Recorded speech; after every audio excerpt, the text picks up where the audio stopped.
Welcome, everyone. Really happy to have you join us today. My name is Amanda Rossi. I'm the Director of Business Development Operations for Mitacs. And I'm joined by my colleagues, Andrea Globa, Senior Advisor, Programs and Skills, Matt Bennington, Manager of Design, Programs and Skills, Sarah Peterson, Senior Advisor, Programs and Skills, and Joseph Santarelli, Senior Advisor, Business Development. We're really happy to have you join us today for our first update session for post-secondary institution research's staff. Hoping to have many more of these going forward and to be able to support our academic institutions and research staff better going forward. Next slide, please. So I'll be your host for today. Just a few words to welcome you to the session. Then we'll have our programs and skills updates, followed by a short Q&A, and then a demonstration of the newly launched for Accelerate registration application portal, again, followed by Q&A on the portal, and then a couple of notes on what's next and to close off the session. Next slide, please. Thank you. So I won't read through this slide, but just for some of you who may be less familiar with Mitacs, might be newer to helping support and administer the programs on at your institutions. Our purpose at Mitacs is really to empower Canadian innovation. We do that through partnerships that deliver solutions to our most pressing problems and drive economic growth, productivity, and meaningful change to improve quality of life for all Canadians. On the mission side, really, it's our focus, without reading the slide again, is really on our collaborative model, deploying top talent to help collaborate with industry and other organizations to solve these very pressing problems. And really, the grand vision is to support Canadian innovation that will transform the world. From there, I'll keep it very brief and pass the presenting to my colleague, Matt, who will kick us off for the programs and skills updates. Thanks, Amanda. It's a pleasure to connect with you all. So yes, I, alongside Sarah and Andrea, are going to give you a series of updates on our programming and the application process related to it. And so I'll get started by telling you a little bit about what motivated some of the changes we're going to explain to you, which is regarding our Accelerate template, and as a result of a comprehensive programmatic review we embarked on last summer on the Accelerate and Business Strategy Internship Programs, or BSI. So we embarked on this process by assembling cross-departmental teams from individuals across Mitacs to look at a few different areas that we identified for improvement in terms of our programming. And one of those was specifically our application content. So our teams generated a series of recommendations for improvements that we could make. And we've come to the end of the review process, so we have a lot more recommendations and subsequent changes that will be coming, but our first initial ones have been performed. And so I'm going to tell you about some related to content of our application form. So looking at questions like, do they capture all the necessary information? Is there redundancy and simplification we can perform to remove elements to improve ease of use and improve the user experience? And that information we were getting from our external facing teams like business development, who pass along feedback that they get from individuals like yourself to us. So if we move forward, I'll just take you through a series of updates we made. So the first is related to the project context or background of the application form. So we've asked applicants now to state an explicit research problem or question. So if Andrea, go forward. So we're zooming into that addition now. So essentially just asking applicants to be very clear in articulating what their research problem or question is. This is motivated by a strong correlation between a clear research problem and question and overall project satisfaction for all the various stakeholder groups that participate in Accelerate. So interns, academic supervisors, partner representatives. And while in many cases, the research problem or question can be inferred from the application, just asking for it explicitly cuts out any lack of communication or ambiguity. And this is also really helpful for reviewers who typically might state that they had trouble identifying this element for certain applications. So while this represents an addition in terms of what we asked for, you can see that the maximum word count there is 50 words. We want a very concise statement. And ensuring that all the participants in the project are aware of this. It should help to inform and smoothen out the process of conducting the project and identifying its objectives, etc. So we think it'll be a value add, despite the fact it's an additional ask in terms of content. However, I'll tell you a bit about the ways we in turn simplified the process. So we removed the section related to benefit to the interns, which was a question we previously had, simply because that information can be often easily inferred from the application itself. So things like the deliverables, the experience of interacting with the partner, all those are various ways of essentially describing benefits. So we didn't want applicants to have to repeat themselves here. And then I won't dwell on this element too much because Sarah's going to talk about it in more detail, but by allowing for formal support for virtual partner interactions, we've simplified the partner interaction section of the form. And if we go ahead, Andrea's going to move to a zoom in of that section too. And we'll just show that rather than asking for the % interaction and a clear statement on how the participation will be 50-50, or if it differs from that, an explanation, we just simply want to know whether the interns will be working on site, virtually with the partner, or in a hybrid form. And then we still want to understand the quality of the partnership, which is described below.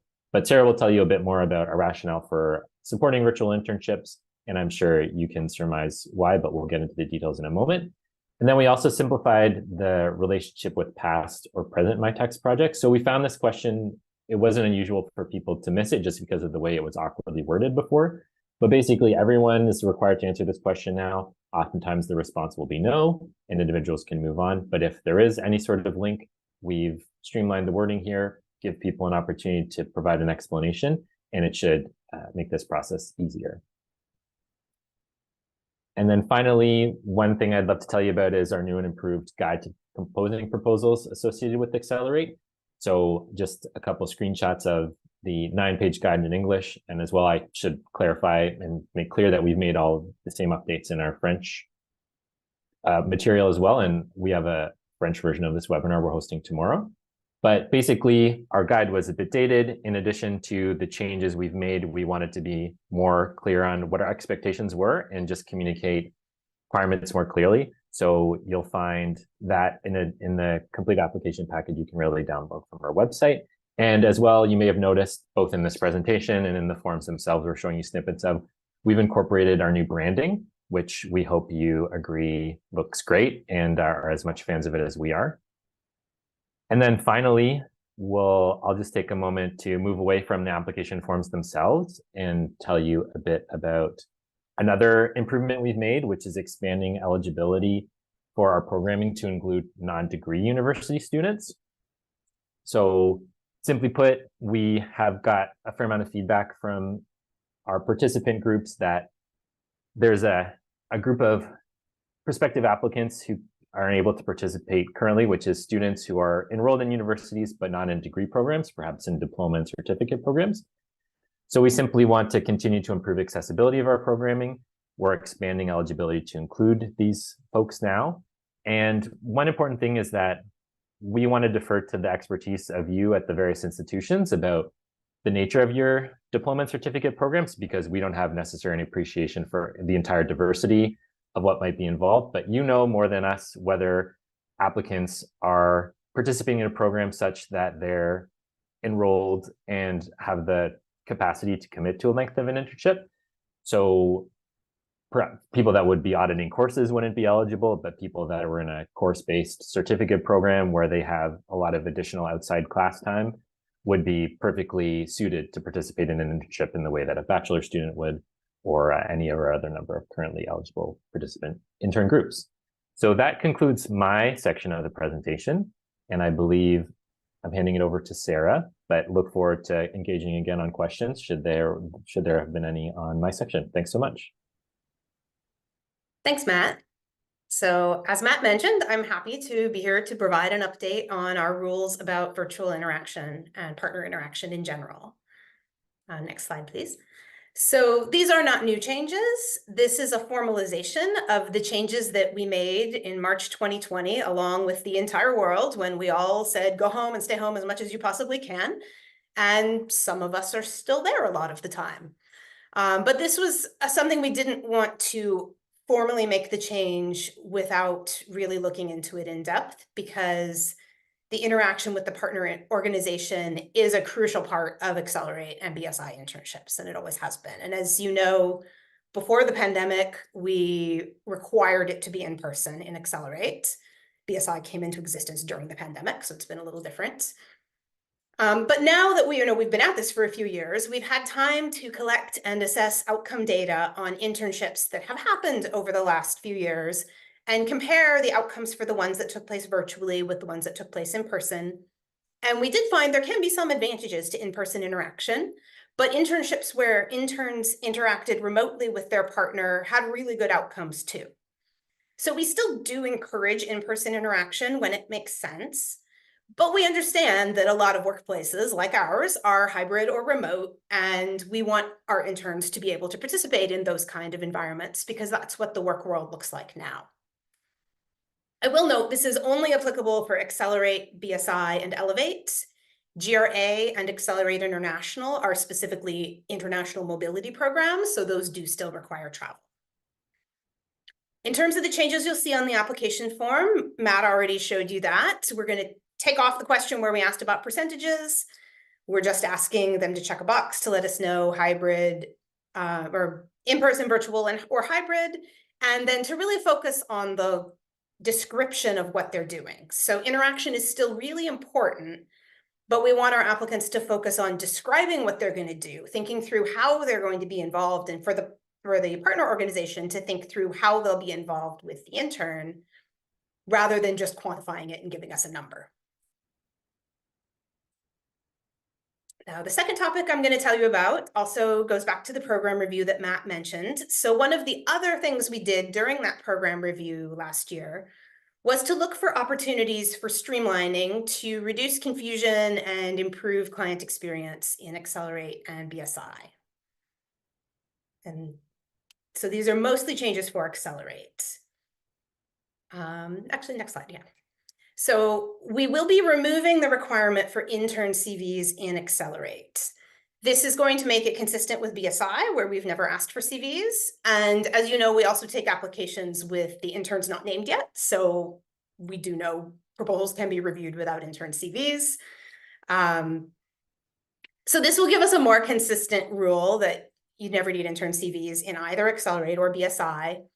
We will be modifying the rule about academic supervisor CVs in Accelerate. So the current rule is that we require the academic supervisor's CV for projects sub 6 IUs and up. We're going to be changing that to always require the academic supervisor's CV, which gives a more consistent rule. People don't have to wonder, do I need it, do I not need it? If they increase the scope of their project at the last minute when they've drafted most of it, they don't have a change in what they need. We just always need one academic supervisor CV in Accelerate. And this gives information to the reviewers so that they can help evaluate the feasibility of the project. These changes will be implemented in our applications in the fall, so we'll let you know when those go live. For the moment, status quo. And the next one is also upcoming in the fall. We don't have a specific date quite yet, but this is another simplification. We will be simplifying our funding models. We're going to remove the cluster funding model. That's the funny one where the partner puts in 6,000 and you get an award that's worth 13,333 and 33 cents, or maybe 34 cents if it's every third IU. That one's going to go away. This also means that the master's and PhD fellowships, which are this named offering where one intern can have that funding model if they do a certain number of internships, that will also be going away. Eligibility for master's and PhD students is not changing. They can still use our program. They're a big part of the audience for this program. It is just this named offering with that funding model that's going away. One of the reasons for that is that we've increased the number of units that those students can do already, so they can cover a whole degree using a standard funding model instead of this fellowship one we have had in the past. But nothing else is changing. We'll be removing that funding model at the application stage in the fall.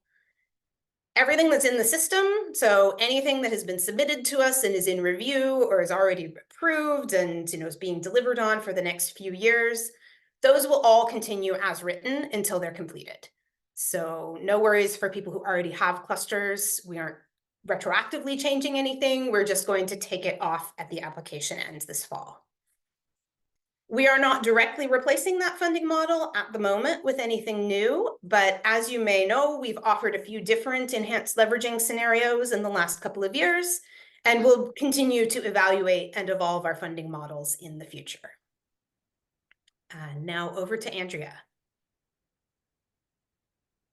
Thanks, Sarah. So I'll walk everyone through the last two updates here. So the first is we are introducing an express research proposal for 1 to 3 IU Accelerate applications.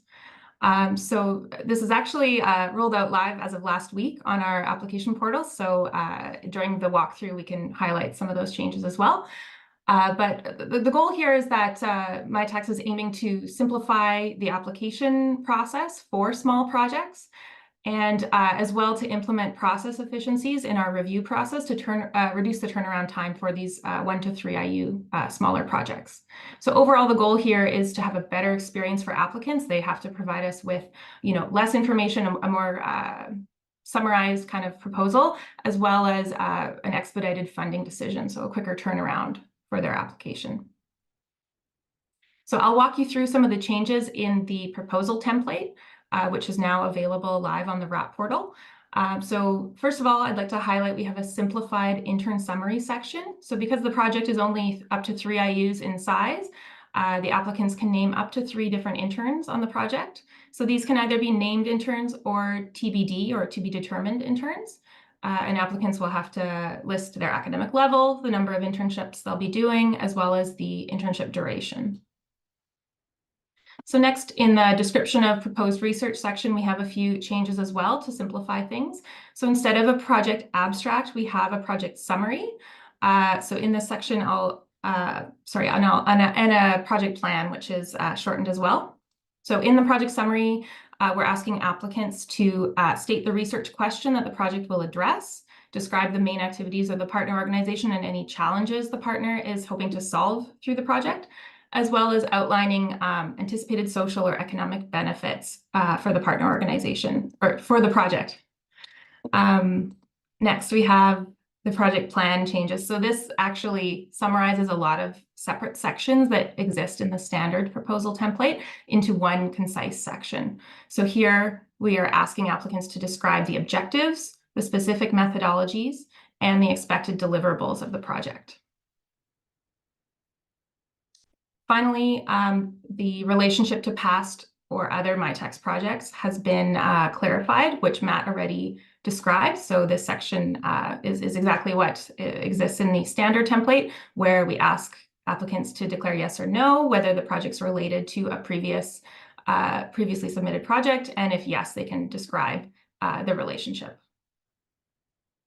So during the RAP walkthrough, Joseph will indicate where some updates have been made to the portal to allow applicants to access this express process. But overall, with a shorter research proposal template, we're hoping this simplifies the process for applicants and leads to a better experience. All right, so finally, I will tell you about how we're aiming to streamline the Elevate application process. So to give a bit of context, a few years ago, Mitacs completed a comprehensive review of our offerings for postdoctoral researchers, and it was determined that the Elevate program should be simplified to improve the user experience during the application process. So a lot of the goals of Elevate and Accelerate are quite similar now. The projects are very similar in structure, working with a non-academic partner organization, and because of those similarities, there's not a lot of difference between the two programs. So we're looking for a way to simplify, elevate, and remove some of the different requirements that can hinder the application experience for clients. So to give you some context about how we're aiming to do that, so we're aiming to roll the Elevate application into the Accelerate RAP portal. So when applicants list a postdoctoral fellow as an intern, they can apply for Elevate funding if it's relevant. So postdoctoral researchers, academic supervisors, and their collaborators can apply for Elevate funding using the same RAP portal as Accelerate. And just to clarify, this is not live at this time. This is what we're aiming for when we roll out these changes in the fall. So when these changes are implemented, we will no longer require letters of support or a statement of interest from the postdoctoral fellow. Elevate interns will be able to participate in the Mitacs training courses if they choose at this time. And what's really exciting is the added flexibility this will provide. So academic supervisors and collaborators who are planning a project with maybe multiple interns will be able to build and elevate fellowship into their larger Accelerate application. Academic supervisors and their collaborators will also be able to secure Elevate funding with the postdoctoral researchers still to be determined. So this will allow them to secure that funding and recruit a highly qualified postdoc to their research group. And will allow Elevate intern changes partway through a project if required. So that added flexibility will hopefully just improve access to the program. So we're working to implement these changes right now, and we are expecting to launch an updated process in fall 2024. So we'll of course keep you posted on these changes as they roll out, and happy to share updates along the way. So with that, that concludes the program updates portion of the program. We're happy to take any questions at this point. Thanks so much to our programs and skills team. They're feverishly answering questions in the chat. And I just wanted to mention that anything that we don't get to, we'll do our best to collect everything. So everything from the transcription and send it forward following the session. So I've picked up on a few, and either Matt, Sarah, Andrea, feel free to respond. Some of the ones that haven't been addressed yet. So I think some of them grouped together. When are the application changes going into effect? And will the old application be accepted until a cutoff date? Yeah, thanks, Amanda. I'm trying to answer that as we speak, but I'll just save myself some typing time and tell you live. So the changes I described have gone into effect. We launched those forms in March. They're available on the website now. They have replaced the old versions, and you can either download them collectively as an entire package, or you can download them individually. And we will be accepting the old forms until the end of June, so June 31st. Thank you, Matt. I think worth clarifying, I know it's been answered in the Q&A. Can we clarify when we use the word university that we actually mean post-secondary, meaning college and university students? I can speak to that one. We absolutely do, but there was one point in our changes that we were describing where we meant university, because colleges already have flexibility for all students, regardless of what kind of program they're in. So since we launched with colleges in 2018, any college student, whether they're in a diploma or a certificate or any other kind of thing, they have been eligible for our programs. At the universities, it's been a different evolution where it was only master's and PhD students and postdocs, and then eventually we added undergrads. And then we've been receiving questions from some institutions that have postgraduate diplomas or certificates or other things. So that expansion is only for universities because colleges already had everybody. But in general, when we say, we've tried pretty hard in our materials to say academic institution or post-secondary institution, and if we have slipped up and still have university in some cases, we do intend it to be inclusive of all post-secondary institutions. So I hope that answered the question. If not, follow-ups are welcome. Can I add an addendum to my answer, Amanda?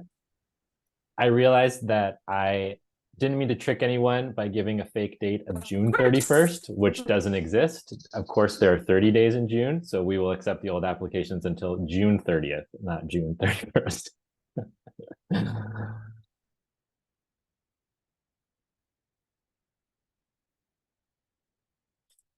Thank you, Matt. I didn't even catch that myself. Appreciate the update.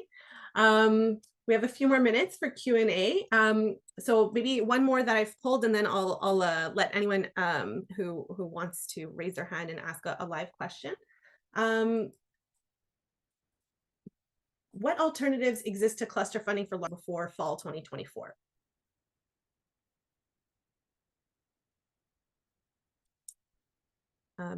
Sarah or Andrea, Matt? So the current model is still available until sometime in the fall, when we'll let you know as we get closer, when we have a date when it's going to come off our systems.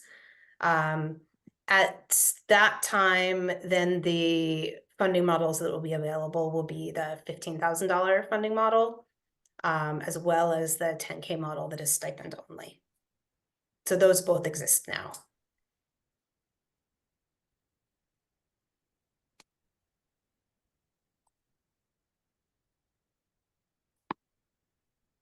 All right, thank you, Sarah.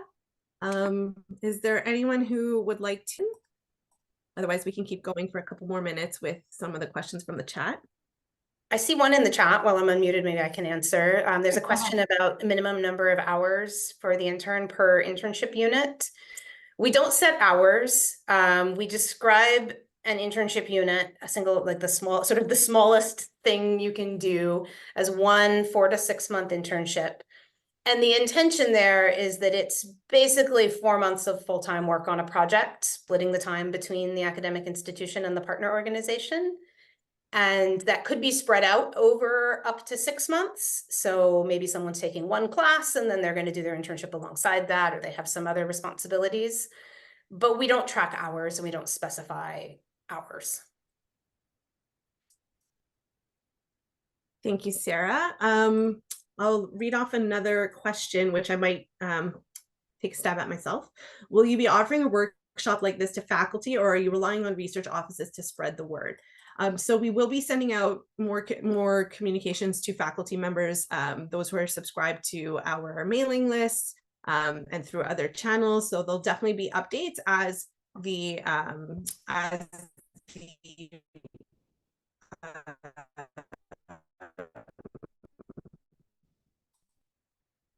rollouts are coming up as we implement some of the changes. There'll definitely be communications scheduled, but definitely on the table. Of the GRE program changes, have these been mentioned? We're coming up for GRE specifically.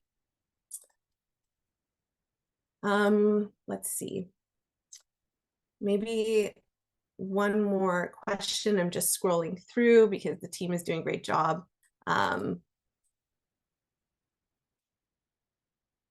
Answering them. I think we've covered, some of them are repeat questions, so I think we've covered the biggest one. Maybe we can move on to the next part because we are at time for this session, this part of the session. So now I'll pass it over, Andrew, if you could just move to the next slide, to Joseph Santarelli. He'll cover our registration application portal demonstration. Thank you, Amanda. And Andrea, I'll steal the screen from you too now. So thank you very much. So hello, everybody. So my name is Joseph Santarelli. I am on the business development team here at Mitacs. So we are the people who are on the front lines with your institutions, helping people submit, interacting with you more directly. This is a continuation of that. So your Mitacs advisor will still be there helping people submit. We have made sure that everybody who you are working with directly is fully trained on this system. And we've also been running pilots on this for about 8 months. So this, if you've submitted a BSI application or an Elevate application in the past, this is the same base system, but we've put in a lot of IT resources to bring it into the phase where Accelerate is also being able to submit on the same type of portal. So as we come in, we come into this session. So there is a sign-in button here, and I can sign in. If you have credentials from a different Mitacs portal, then it'll carry over. So here I am my partner. So I can see all of my draft applications. Like any good cooking show, I did some of these ahead of time, so you don't have to see the whole process. And you can also see all your active and completed projects here to download them for reference. So in this view, I'm the partner. I've decided I'm going to create the application. This would look the same for everybody, but we have our title.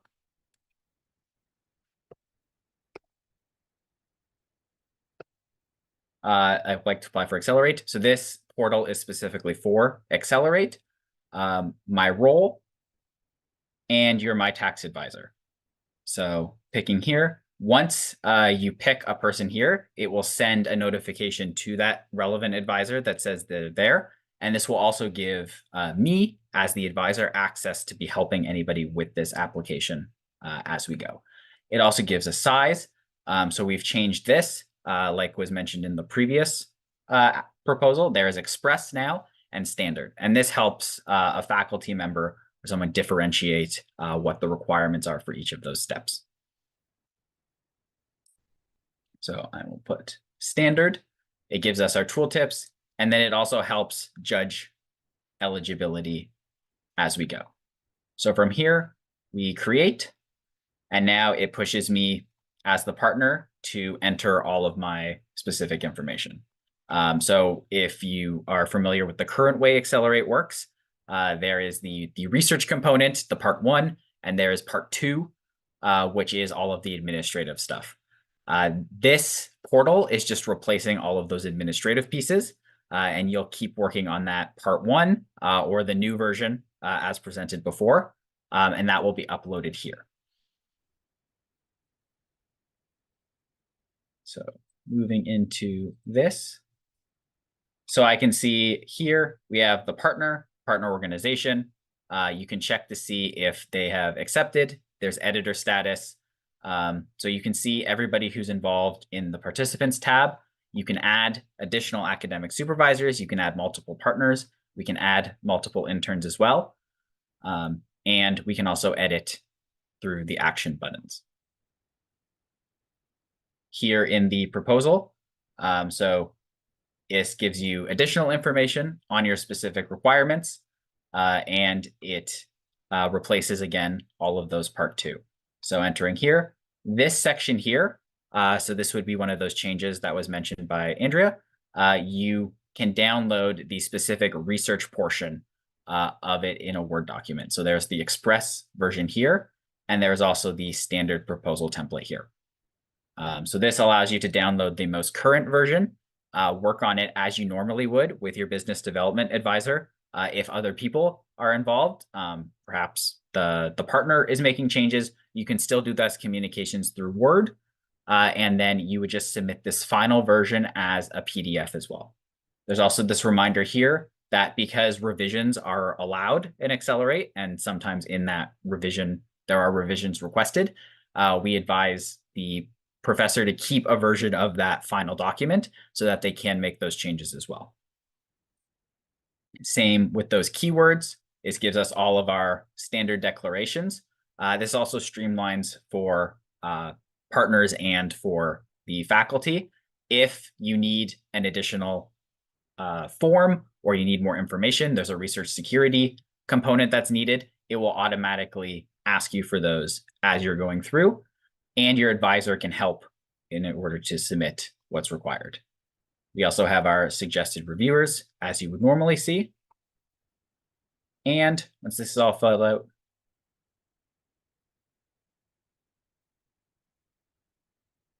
we can move to the budget. So the budget, this used to be an Excel spreadsheet. I'd say this is the most complicated thing that it goes into developing an Accelerate application for participants. And so here we have the ability to add our specific internship details. So I can either add an intern that I had named in my original section. I can add their number of interns. I can specify the start date. If I want it to start tomorrow, that will inform the applicants that maybe they should be looking for a bit farther in advance to accommodate the review period. And it also gives you all of the funding awards that are allowed. At this point, we are accepting the 15K award, the 10K award, the cluster award for as long as it's eligible. And these are only for standard applications. So if we're looking at anything,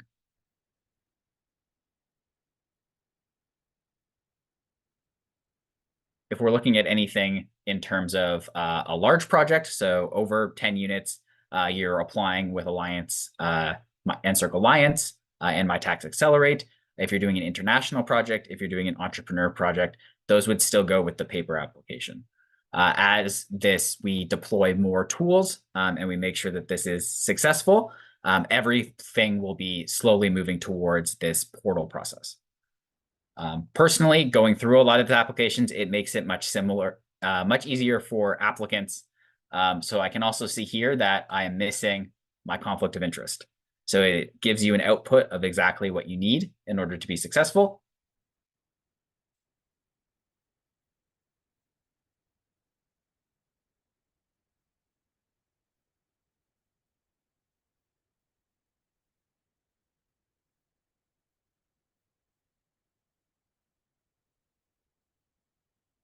And so looking at this from my professor's profile, I can also note if I have a conflict of interest that's needed. So saying no, if I say yes, again, it gives you all that Mitacs information that you'll need built right into the system. So now it has been sent for sign off, so I can send that sign off request. So this will send everything out to all applicants. The one change here to specifically note is if I now want to go back and change something, say I want to change the public overview, then this will give you this will make you go back to draft and then have to re-sign off every applicant. So just making sure that this is finalized and ready to submit once we're getting the applicants to sign it. So for this one, I can see that I've signed off here. I can sign off on this as the professor. So it will give me the financial commitments from the organization based on my budget, and it will have me click and send that sign off.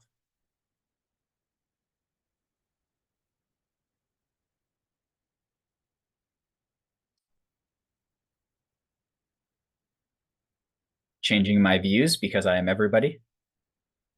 We will now move here so I can check the sign off of this. So I can see that the professor has signed off as it was. I can see that my organization still needs to sign off.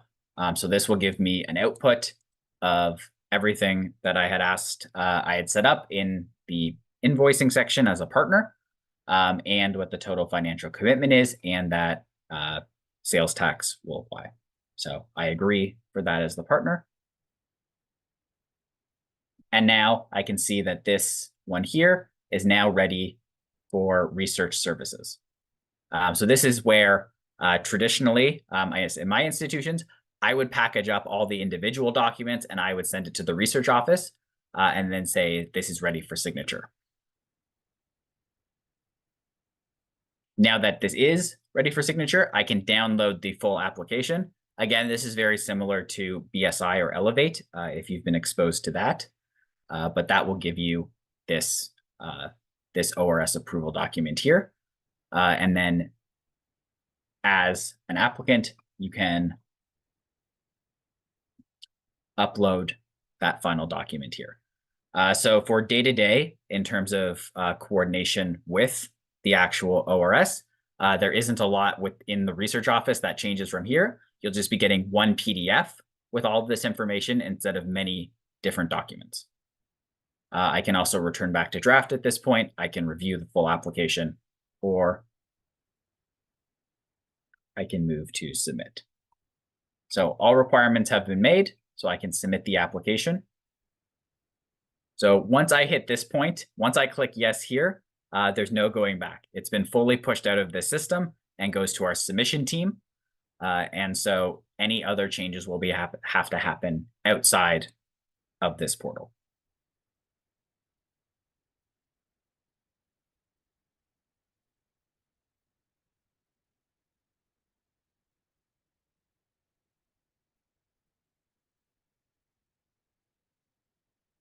So I can see now here that it has moved from my draft applications into my active and completed projects. So that's my confirmation that I've submitted everything I need for Mitacs. And then working with your business development officer. They'll also send things in, and then you'll receive your IT number and everything as you normally would. So very high level, that is the new registration application portal process. And so hopefully there are a bunch of questions that we can start into. Yeah, I've got a couple that sort of ask the same thing. So they're wondering about the ORS approval process. So how is it captured? Is it still by email, or can they approve online? So if you could just maybe cover that again, Joseph, please. Yes. So right now, everything stays the same. So that'll be sent by email, it'll be signed off, and then it will be uploaded. Kind of the reason for this is we know that there's a lot of administration. Before we deployed a system to everybody and moved all of the offices of research there, we wanted to make sure this system works. So I could anticipate eventually all of our signatures will happen here. But at the moment, there's no change for that specific one. So I would download the application, I would attach it, say, here, seeking signature before submission, get that email returned, and then upload it into the portal. Thank you, Joseph. So just to follow up on that, do we rely on applicants to send the research office documents to us? So I would say that is dependent on the institution. In my processes, I'm also based in Southwestern Ontario. So that's kind of where my experience is. I send all of these documents to the relevant research officer. I do not rely on professors to do it. The most that I do is there's typically an internal form that's called something different at every institution. I will remind them, the prof, that they need to fill that out. And I might ping those specific officers to help at that point. But no, I make sure that all of the documents that are needed end up in the right place. Thanks, Joseph. So one of the takeaways in working with your business development advisor, it's that process is still sort of standard, whatever institutional process you follow. The output or the PDF application would be routed in the same way for now. We're asking also, do you have a sample of the PDF that you could quickly run through? So we see it downloading there on Joseph's screen. Going. The test portal sometimes isn't the most stable thing in the world, but it seems to be working today. But yeah, so here is that output. So everything that I input, so my project title, total value. So I have all of my people, I have a summit of the budget, and then whatever I uploaded as my research proposal is then attached there. We then have all those declaration questions. So it is very similar, suggested reviewers, to what you would have seen in a paper-based application. And then we have a summary. And then here is our new version of that Excel budget. So it recreates that in the PDF output. So you get that. So we have TBD number 1. They are working for Windsor. This is how many units they are. This is their standard award. And here is the total amount. So that doesn't change. If there were interns, for this point, I didn't put any. They're all to be determined, but their information would be here. Academic supervisor, partner organization information, the prof CV, intern consent, and then here is our Office of Research signature that was uploaded at that final stage. So all the same components of your normal Accelerate application through that paper process, they've just been moved into this one document. Awesome. Thanks, Joseph. There's one question from the Q&A that we'll answer live, so I'll move it along on the chat. What if changes are encountered at ORS stage? Would they have to create a new application? So at ORS stage, no. You would have to revert it back to draft to make those changes, though, which means that everybody would need to sign off again. So I've also, because I work very closely with institutions, I've also been piloting things like that. In the case where there are some, generally at least a couple little changes that are made by the Office of Research, I will add them as one of those additional people. So along with your BD, the ORS also has access. I'll put the person's name in there, add them. And then right before we send for submission, I will say, hey, can you please have a quick review? So we're not asking the partner to re-sign off on their contribution and delay that submission.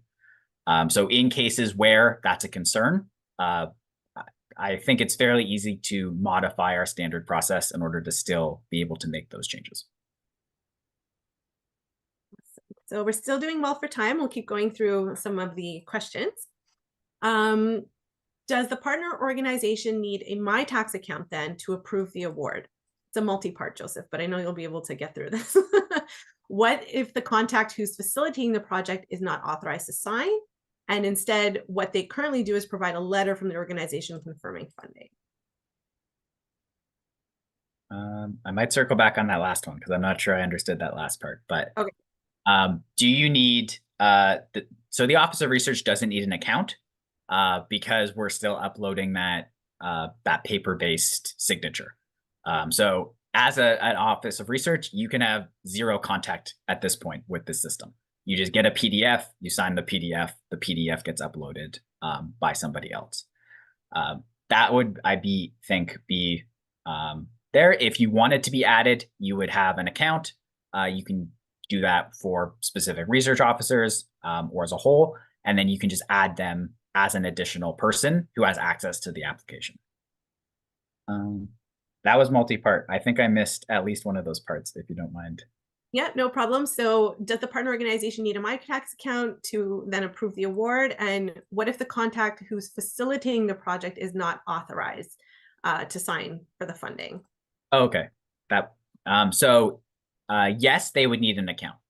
So we're moving all of the sign-offs that aren't the Office of Research onto this system, which is both more secure than kind of previous processes.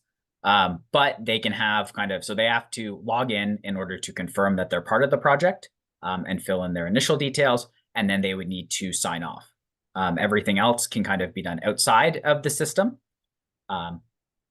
If that isn't an option, and there are, I think, some edge cases where partners have concerns, I would say discuss that with your local BD, and then we can come up with a specific plan for that. But I would say in 99% of the cases that I've seen through this pilot and through other programs, the partners haven't had any issue with using this new signature process. Thank you, Joseph. Do ORS representatives have access to all institutional applications if they have a portal account?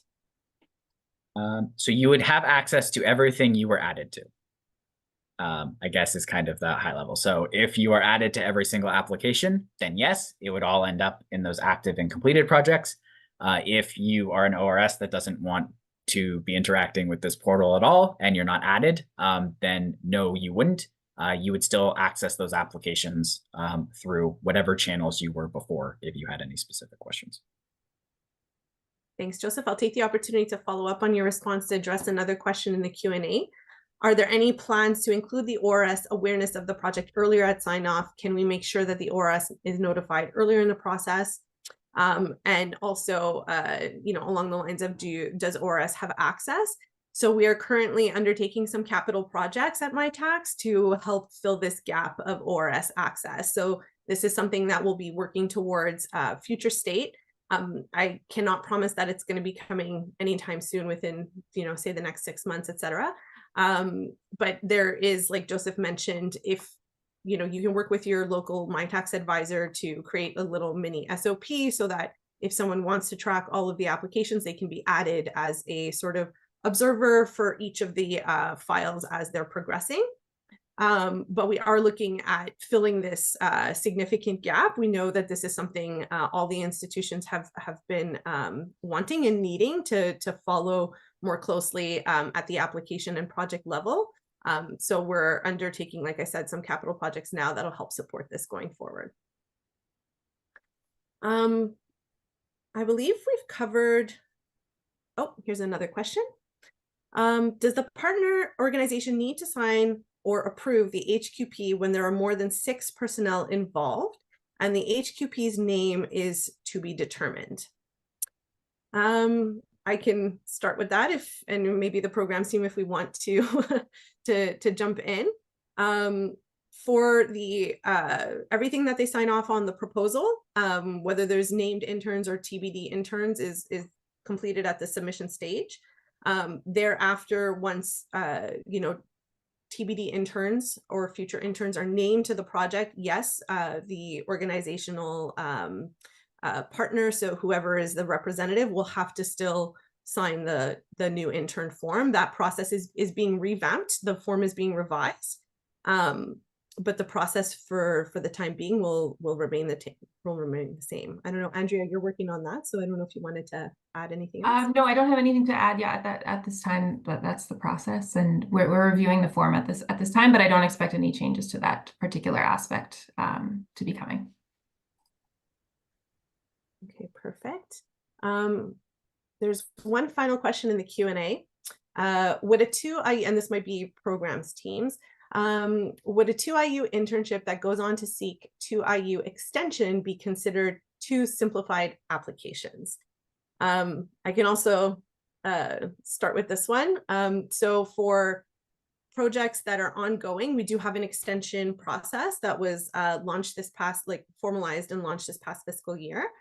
So it's really the option of whether or not you want to use the extension process or the simplified application for a new, for extending the project, for example. I would say the distinction there should be, is the extension required to complete the current scope and objectives that were already in the original application? So there's some reason that the project was delayed and they need to extend, which is different from just also extending, you know, the period of time for accessing the research funds to sort of wrap up the project and close all of the financials. It's really, you know, they need more time to complete the current scope. If it's anything that would add scope or objectives to the project, sort of like a next step, then I would say that's a new submission. So hopefully that clarifies for that specific question. One more has popped up since I started answering the last one. Are you verifying with ORS on who the appropriate signatory is at their institution? I don't know, Joseph, do you want to talk about the BD process with that? Sure. Yeah, so the BD advisor has that information already if you've been submitting projects. So this won't change your standard project. I still, for say University of Windsor in engineering, I know this is the appropriate person to send a project, and that won't change either if it's on the paper application or in the portal. All right, thank you so much. I don't see any more questions in the chat or in the Q&A. So thank you to the team for keeping up with all of that. I appreciate it. We still do have a few minutes left, but as no other questions have come up, we'll just close the webinar. So Andrea, I'll ask you just to put the slides back up, please. That's okay if you can't.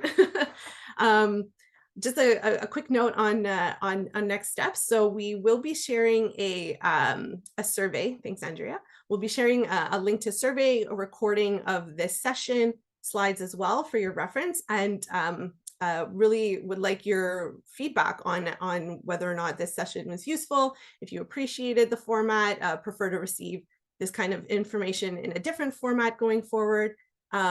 So happy to have your feedback and make sure that we're providing information in a way that's helpful for all of you. Thanks also to our presenters today. I really appreciate our colleagues taking the time to prepare and put this all together. And yes, so we'll be keeping you abreast of all the changes as they're rolling out once we approach those timelines and have more concrete dates for the launch of some of the changes.